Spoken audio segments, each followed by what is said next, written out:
Welcome back to our podcast. Today, we're diving into a compelling exploration of Little Richard, one of rock and roll's founding fathers. In this episode, we'll discuss how his financial journey intersects with themes of racism, management, and surprising luck. Joining us to unpack these ideas is Solomon von Herkelstein, the author of a fascinating white paper on this topic. Welcome, Solomon. Thanks for having me. I'm excited to discuss Little Richard's legacy and the broader implications for artists of color in the music industry. Let's start with a bit of context.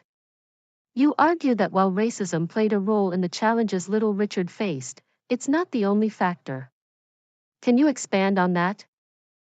Absolutely. The dominant narrative suggests that systemic racism primarily derailed black artists like Little Richard.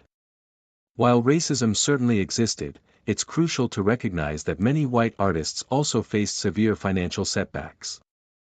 The true variable, I argue, is management, specifically the lack of effective management and a significant dose of luck. That's an interesting perspective.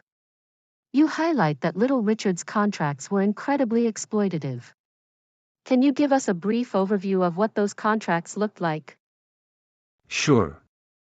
Little Richard's initial contract with Specialty Records for his hit Tutti Frutti included an advance of just $50 and a royalty rate of only half a cent per record sold. This type of contractual extractivism meant he retained less than 1% of the value he produced. Despite grossing millions, he saw very little financial return for decades. That's astonishing.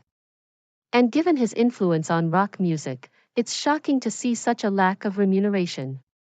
How did this financial arrangement affect him compared to his white contemporaries?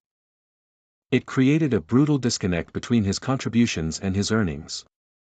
While figures like Elvis Presley and Jerry Lee Lewis made millions from their careers, many black artists struggled under similar or worse contract conditions, without the same access to resources or management support. So, it wasn't just racism at play, but a systemic fail in the way the music industry operated. Now, let's pivot to luck. You mentioned that Little Richard's eventual wealth came down to fortunate events. Can you elaborate on those pivotal moments? Certainly. Two key events shifted his financial destiny: his successful lawsuit against Specialty in 1984, which recovered his publishing rights, and the moment Michael Jackson returned the rights to his music. These events were statistically improbable but changed everything for Little Richard. It's intriguing to think how much luck can influence financial outcomes. If circumstances were different, what could have been the result for Little Richard financially? Exactly. If he had consistently invested a portion of his earnings wisely or leveraged better contracts, his net worth could have multiplied significantly. For example, a hypothetical disciplined investment of just 20% of his surplus could have resulted in over $135 million by 2020. That's a staggering number. It really highlights the importance of financial education and management for artists.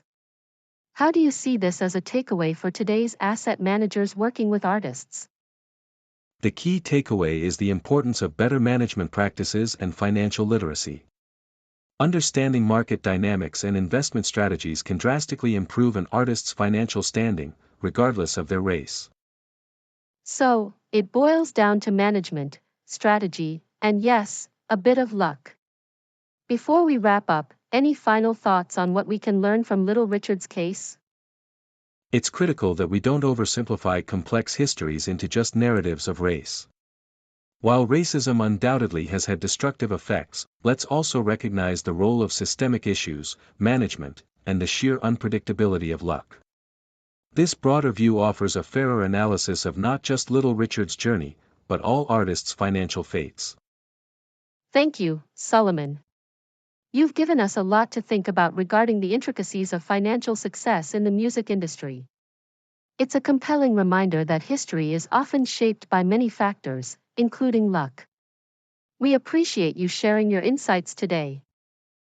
Thank you for having me. It's been a pleasure. To our listeners, thank you for tuning in. Don't forget to subscribe for more thought-provoking discussions. Until next time.